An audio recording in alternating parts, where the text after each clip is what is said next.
नमस्कार, आप देख रहे हैं मिरर मीडिया। मैं हूं अनुपम कुमार। हमारे खास कार्यक्रम खबरनामा में आपका स्वागत है। बढ़ते हैं आज की सुर्खियों की ओर। शिबू सोरेन का हजारीबाग से अटूट रिश्ता, यहीं से किया था उलगुलान का आवाज।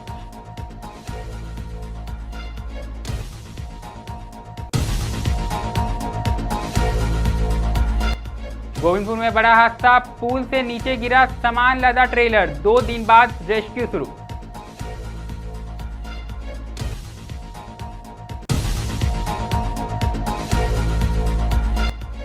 एसएनएमसीएच में आभा कार्ड बनाने का काम जारी, 4 टैप के माध्यम से बनाया जा रहा है कार्ड।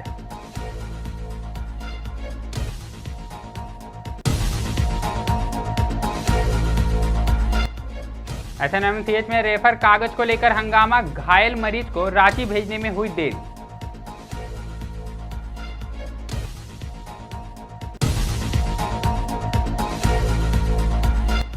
उत्तरकाशी में कुदरत का कहर, बादल फटने से तबाही, 4 की मौत, दर्जनों लापता।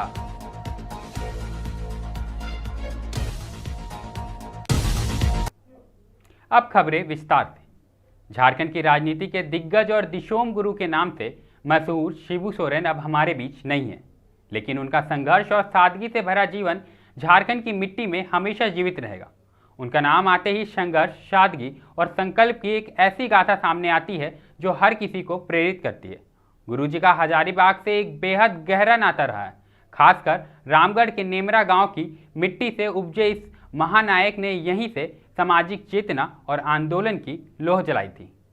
उनके करीबी और झारखंड मुक्ति मोर्चा के केंद्रीय कार्यकारिणी सदस्य डॉक्टर कमल नयन सिंह ने गुरुजी के साथ बिताए लम्हों को याद करते हुए बताया कि गुरुजी का जीवन आदिवासी अस्मिता और सामाजिक न्याय का संगम था। डॉक्टर सिंह ने बताया कि गुरुजी के जीवन में आई व्यक्तिगत त्रासदी ने उन्हें जन आंदोलन का रास्ता दिखाया और यहीं से शुरू हुआ उलगुलान यानी विद्रोह का आगाज। गुरुजी ने झारखंड की आत्मा कही जाती है, लेकिन उनकी विरासत हमेशा जिंदा रहेगी। से जुड़ाव उनका जन्म से ही था, क्योंकि उनकी जन्म में ही हुई नेमरा गांव में, पालन पोषण वहीं हुआ, उनका पैतृक गांव था। और उस समय जब एकीकृत जिला था तो गोला, नेमरा, ये सब जितना है सब हजारीबाग के अंतर्गत था। पिता जो थे सोबरन मांझी जी, उनकी हत्या हो गई थी, क्योंकि वो महाजनी के खिलाफ उन्होंने आंदोलन की शुरुआत की थी। तो उसी केस में पिता की हत्या के केस में ही डेट में आना पड़ता था। तो पैदल ही आते थे बेचारे, क्योंकि पैसा वैसा था नहीं कुछ। कहाँ से पैदल आते? नेमरा से हजारीबाग कितने किलोमीटर की दूरी होगी? 90-95 किलोमीटर कम से कम है। वही कोर्ट कचहरी आते थे। अब जुड़ाव जब यहाँ का उनका जन्म है, बर्थ प्लेस है हजारीबाग का, वो इससे ज़्यादा क्या हो सकता है जुड़ाव। अगली खबर धनबाद के गोविंदपुर से आई है, जहां साहेबगंज रोड स्थित पुल के नीचे एक बड़ा हादसा उस वक्त हो गया जब रेलवे का सामान लेकर जा रहा एक ट्रेलर असंतुलित होकर नीचे जा गिरा। यह घटना 2 दिन पहले रात लगभग 12 बजे की बताई जा रही है। ट्रेलर के गिरने के बाद वह पुल के नीचे ही फंसा रहा।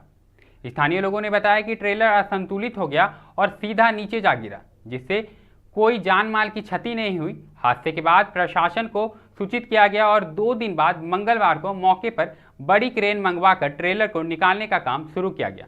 पुल के नीचे रेलवे से संबंधित भारी सामान लदा हुआ था, जिसके चलते ट्रेलर को निकालने में काफ़ी दिक्कतें आ रही हैं।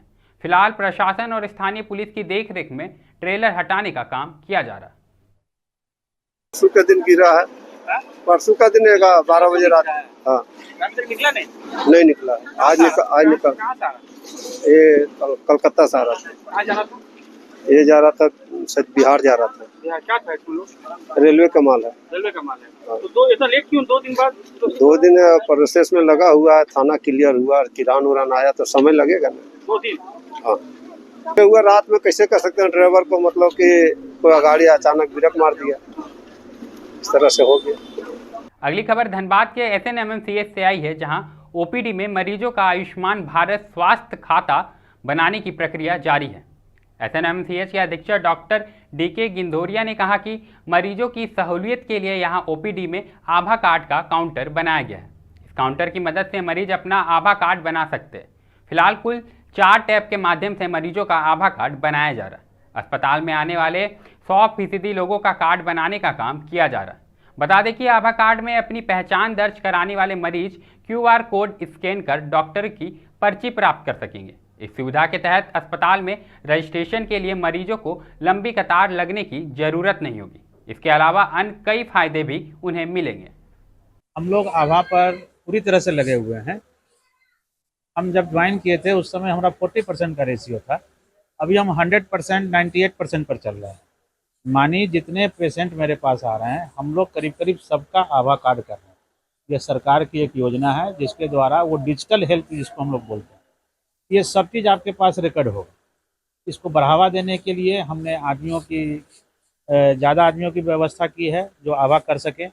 एक इसके लिए स्पेशल काउंटर बनाया है कि जहाँ पर लोग अपना पंक्ति में खड़े होकर अपना कार्ड बना सके, इधर उधर भटकना नहीं पड़े।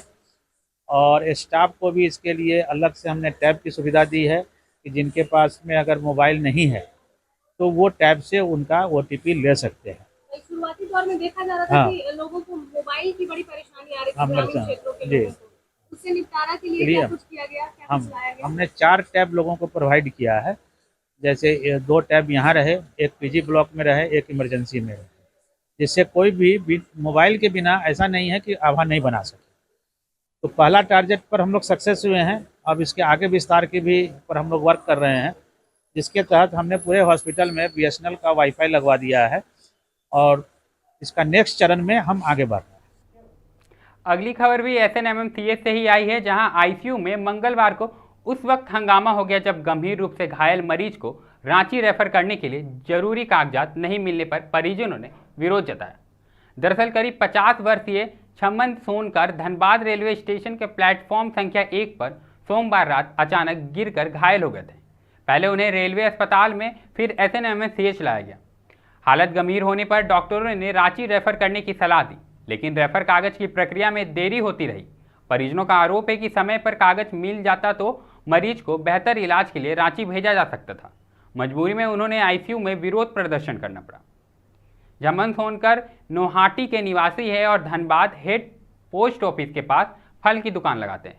हालांकि अस्पताल प्रशासन की ओर से कोई आधिकारिक बयान नहीं आया है, लेकिन हंगामे के बाद कागजी प्रक्रिया तेज हो गई है।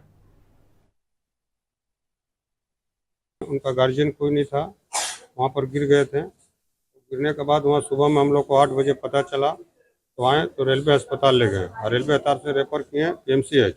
अब PMC वाले लोग हम लोग को कागज नहीं दे रहे हैं, जो कि बोले कि रांची ले जाना है। तो कागज नहीं देंगे तो किस तरह ले जाएंगे हम लोग। तो रात में हुआ था करीब 9-10 बजे, सुबह हम लोग को पता चला 8 बजे। कितना चोट आया उनको? चोट आया, नाक से ब्लड बह रहा। कहाँ रहते हैं वो? वो तो बहन रहते हैं नेहटी में। क्या नाम है इनका? छम्मन सोनकर। क्या काम करता है? फल का कोर्ट मोड़ में बेचते हैं। उम्र क्या होगी इनकी? हाँ? उम्र 50 से 55 साल। हम लोग चाह रहे कि यहाँ से कागज बना कर हम लोग को छोड़े, हम लोग लेके जाएं। उत्तराखंड के उत्तरकाशी जिले में मंगलवार को प्रकृति ने एक बार फिर कहर बरपाया है। गंगोत्री धाम और मुखवा के पास धराली गांव में बादल फटने की घटना से भारी तबाही हुई है। घटना के बाद खिरगाड़ नदी उफान पर आ गया, जिसका पानी मलबे के साथ निचले इलाके की ओर बहता चला गया। इस भीषण बहाव ने कई घरों को पूरी तरह से नष्ट कर दिया है। उत्तरकाशी के जिला अधिकारी प्रशांत आर्य ने बताया कि इस आपदा में अब तक 4 लोगों की मौत हो चुकी है, जबकि 50 से अधिक लोग अभी भी लापता हैं। तेज बहाव और मलबे में कई लोगों के दबे होने की आशंका जताई जा रही है। स्थानीय लोगों के अनुसार घटना के समय तेज गर्जना के साथ अचानक पानी और मलबा गांव की ओर आया, जिससे पूरे इलाके में अफरा तफरी मच गई। घटना के बाद SDRF, NDRF और जिला प्रशासन की टीमें राहत एवं बचाव कार्य में जुटी हुई है।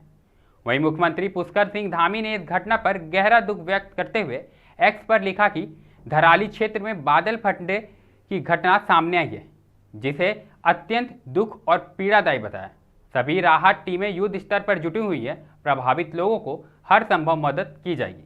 इस बीच इलाके में लगातार बारिश का दौर जारी है, जिससे फिर से बादल फटने का खतरा बना हुआ है। जिला आपदा प्रबंधन विभाग ने लोगों से सुरक्षित स्थानों पर रहने और सतर्क रहने की अपील की है।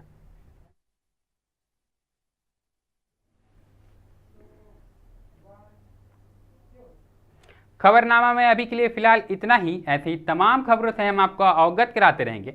देखते रहें मिरर मीडिया।